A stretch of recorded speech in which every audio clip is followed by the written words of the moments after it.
Hi friends, welcome back to our channel Kalyani Venkata. అందరికీ నమస్కారం. ఇంతకు ముందు వచ్చేసి టిఫా స్కాన్ రిపోర్ట్స్ 2 వీడియోలు చేస్తున్నాను. అంటే మనకి స్కాన్లో baby boy or baby girl తెలుస్తుందా లేదా అనే విషయాల్ని ఆ వీడియోలో చేస్తున్నాను ఫ్రెండ్స్. ఎవరైనా ఇంట్రెస్ట్ ఉంటే చూడండి. అలాగే ఛానల్ నచ్చితే సబ్స్క్రైబ్ చేసి లైక్ చేయండి. ఏమన్నా సలహాలు ఇవ్వాలనుకున్నా కావాలనుకున్నా కామెంట్ చేయండి. ఓకే, ఇక ఈ వీడియో వచ్చేసి నేను ఒక టిఫా స్కాన్లో జెండర్ని చెప్పానమాట. అంటే ఆల్రెడీ నేను ఎక్స్పీరియన్స్డ్ కాబట్టి, అంటే బేబీ గర్ల్ పుట్టిన తర్వాత చేశాను కాబట్టి చెప్పగలిగాను. సో బేబీ బాయ్ పుట్టిన తర్వాత నేను చెప్పలేదు. అంటే ఈ రిపోర్ట్స్ ద్వారా తెలుసుకోవచ్చా లేదా అని పెట్టాను తప్పితే ఖచ్చితంగా తెలుసుకోవచ్చు అని అయితే నేను ఎక్కడ మెన్షన్ చేయలేదు. టిఫా స్కాన్ ద్వారా జెండర్ని తెలుసుకోవచ్చు అనే విషయాన్ని నేను చెప్పట్లేదు. చాలామంది అంటున్నారు చెప్పలేనప్పుడు వీడియోలు చేయటం ఎందుకు అని. చెప్పలేమని చెప్పడం కోసమే వీడియోలు చేశాను తప్పితే ఖచ్చితంగా నేను ఏదో డాక్టర్ని అయిపోయి అక్కడ మెన్షన్ చేయలేదు. బేబీ బాయా గర్లా మనం ఇలా తెలుసుకోవచ్చు అని నేను చెప్పలేదన్నమాట. చాలామంది కూడా కొన్ని కారణాల చేత వాళ్ళ ఒపీనియన్స్ని బట్టి వాళ్ళు చెప్పారు. మీకు నచ్చితే వీడియోలు చూడండి, లేదంటే స్కిప్ చేసేయండి అంతే. తప్పితే ఆ నెగిటివ్ కామెంట్స్ అయితే దయచేసి చేయొద్దు. ఏమన్నా డౌట్స్ ఉంటే అడగండి, అంతే. కానీ చెప్పగలిగితే మేము చెప్తాం అంతే. ఓకే, అంటే నెగిటివ్ కామెంట్స్ కూడా తీసుకోండి అనొచ్చు మీరు. ఓకే, మీ ఇష్టం, అది ఇంకా మేమేం చేయలేము.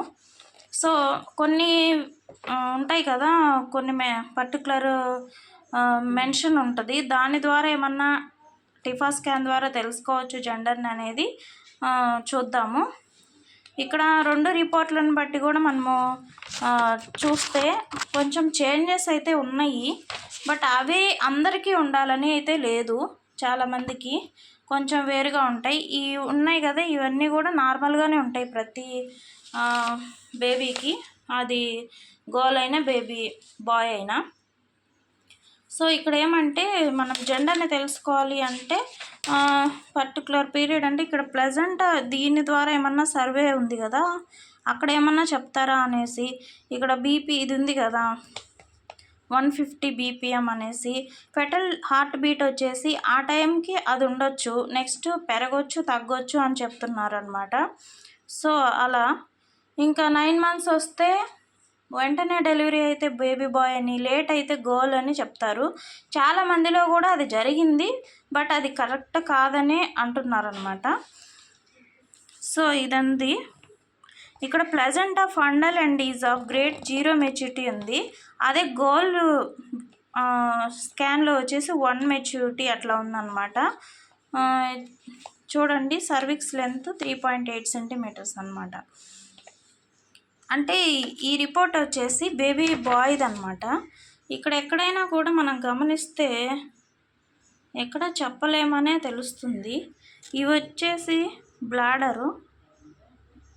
ఈ బ్లాడర్లో ఏమన్నా మనం తెలుసుకోవచ్చా అంటారా? బ్లాడర్ ద్వారా తెలుసుకోవచ్చు అంటే ఒక నర్స్ వచ్చేసి ఊరికే అడిగామన్నమాట. జస్ట్ అంటే లాస్ట్ టైం చెప్తే బేబీ గర్ల్ అని చెప్పింది. అంటే జస్ట్ అలా చూసి చెప్పింది అమ్మాయి, నన్ను చూసి చెప్పిందంట. ఈసారి కూడా గర్లే అన్నది, బట్ బేబీ బాయ్. సో అందుకని రిపోర్ట్స్ చూసి కూడా మనం ఏం తెలుసుకోలేమనే చెప్పొచ్చు. ఓకే, ఈ టిఫా స్కాన్ పెట్టున్నాను ఒక వీడియో, అందులో నేను ఎవరనేది మెన్షన్ చేయలేదు, ఎందుకంటే అప్పటికి నాకు తెలియదు కాబట్టి. సో ఈ రిపోర్ట్స్ ద్వారా అయితే మనం వచ్చేసి బేబీ బాయ్ అన్నమాట. ఇక్కడ ఉంది కదా, ఈ రిపోర్ట్స్ వచ్చేసి బేబీ బాయ్ పుట్టాడు, నాకు హెల్తీ బాయ్ పుట్టాడు అనమాట. సో టిఫా స్కాన్ ద్వారా చాలామంది తెలుసుకోవాలని ఇంట్రెస్ట్ ఉంటుంది. అంటే చాలామంది వాళ్ళ రిలేటివ్స్ కానీ అలా ఏమన్నా చూస్తే చెప్పొచ్చు. మనం సాధారణంగా అయితే మనల్ని చూసే చెప్పేస్తుంటారు అనమాట, మన హెల్త్ని బట్టి కానీ అట్లా ఇంట్లో వాళ్ళు ఇలా అని అనుకుంటుంటారు అనమాట. అంతే, రిపోర్ట్స్ ద్వారా అయితే తెలియదనే అనుకోవచ్చు. నాకు పుట్టేదాకా కూడా తెలియలేదు కదా, సో అట్లాగే. ఓకే, ఈ రిపోర్ట్స్లో వచ్చేసి నాకు బేబీ బాయ్ పుట్టాడనమాట. ఓకే, నేను వచ్చేసి నెక్స్ట్ వీడియోలో ఏం చేస్తానంటే ఈ డెలివరీ ప్రాసెస్ ఉంటుంది కదా సిజేరియన్ వాళ్ళకి, ఆ ప్రాసెస్ అనేది ఎలా ఉంటుందనేది వీడియోలు చేస్తాను. ఎవరైనా ఇంట్రెస్ట్ ఉంటే మన ఛానల్ని సబ్స్క్రైబ్ చేయండి. అంటే మనం వెళ్ళిన తర్వాత మనకుండే బీపీని షుగర్ని బట్టి ఏమన్నా ఉంటాయి కదా, కోల్డ్ అని చెప్పాను కదా, అట్లా దాని తర్వాత నెక్స్ట్ స్టెప్ ఏంటి అనేది స్టెప్ బై స్టెప్ నేను ఒక వీడియో చేయాలనుకుంటున్నాను. ఎందుకంటే నాకు ఎక్స్పీరియన్స్ లేదు, నేను అలా ఫేస్ చేశాను అనమాట. ఏం జరుగుతుంది నెక్స్ట్ ఏం చేయాలి అని. ఇప్పుడు నాకు 2 సిజేరియన్స్ అయిపోయినాయి కాబట్టి నేను అక్కడ జరిగేదంతా మీకు వీడియోలలో వివరిస్తానమాట. ఎవరైనా ఇంట్రెస్ట్ ఉంటే మన ఛానల్ని సబ్స్క్రైబ్ చేయండి. అలాగే నచ్చితే లైక్ చేయండి. Thanks for watching. Please subscribe.